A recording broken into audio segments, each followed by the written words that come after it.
Exodus 32 verse 1. The people saw that Moses delayed to come down from the mountain, and they grew impatient. Were the people at fault, or was Moses at fault? Or had God kept Moses too long up the mountain? Well, Judaism suggests an answer. When Moses told the people 40 days, he meant 40 full days. That is to say, nights and days. And since he had left in the morning to ascend the mountain, Exodus 24 verse 13, that first day was not included in the count because it was only a fragment of the day. As is well known, the actual day in Jewish reckoning begins in the evening.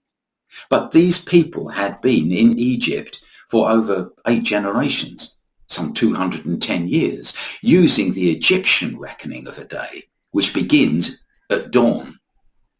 So this could be why the people miscalculated, and the day on which they expected Moses was actually a day early. It wasn't the 40th day at all, it was the 39th day. Well, this is an interesting idea. Another thing, could Satan have been involved in all of this? Rashi, the 11th century Jewish commentator, refers to an ancient tradition that says, quote, Satan made the sky grow dark and a sense of gloominess to descend upon the camp, which filled the people with apprehension and anxiety. Well, this is actually quite a reasonable explanation, considering that God's people were receiving God's law on earth. Surely Satan wouldn't let the event go without some attempt to interfere with it, to ruin it, to spoil it. And the people's anxiety then opened them up to deception. You know, it always does. That's why Paul says, have no anxiety about anything, but in everything by prayer and supplication, make your requests known to God. And the peace of God, which passes all understanding, will keep your hearts and your minds in Christ Jesus. Philippians 4:6. Anxiety is an opening for deception. Beware of it. And so to summarize, Moses hadn't delayed at all. He was right on time, but the people had miscalculated. And also, possibly, they were unnerved by the gloominess of the day.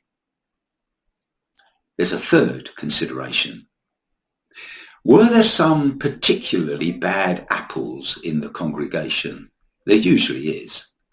Exodus 12 verse 38 says, there was a ragtag group of Egyptian outcasts who had tagged along with the Jews when they left Egypt. They are called the Erev Rav, or the mixed multitude. They had either married into the nation or simply wanted to use the opportunity to escape Egypt. Either way, the tradition describes them as being insincere in their commitment to the living God, the God of Abraham, Isaac, and Jacob. And at Sinai, they convinced the people that Moses was dead and that they needed a new leader. Well, it wouldn't be the first time that a foreign people corrupted a native population. Anxious and open to deception, as we said, the Jewish people gathered around Aaron and demanded that he make them a new leader. Both Nachmanides, a 13th century rabbi, and Rashi, the 11th century rabbi, note that at this point, the people only wanted a new leader in place of Moses, not a new God. Which is interesting, an interesting idea, and uncovers a truth. Temptation comes in stages. It's never the full thing straight away. It comes incrementally. That's all part of the deception. We need to withstand it when there's the beginning of it so that it doesn't develop. Exodus 32 verse 2. Aaron told them to go to their tents and collect their wives' jewelry and bring it back to him.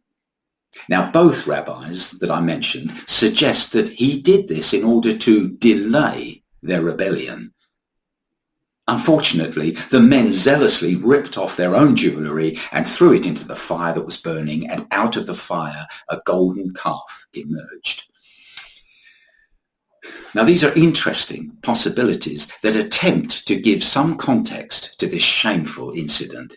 It's all too easy for us to think that, we would never have acted in the way the Jews did on that day. But they were no greater sinners than us. There must be more to the story. I hope if my life was scrutinized and my sin exposed, I would be before a kindly judge who weighed all the circumstances. Not to excuse my sin, but to try to understand a sinner. Next, we'll consider who actually formed the calf.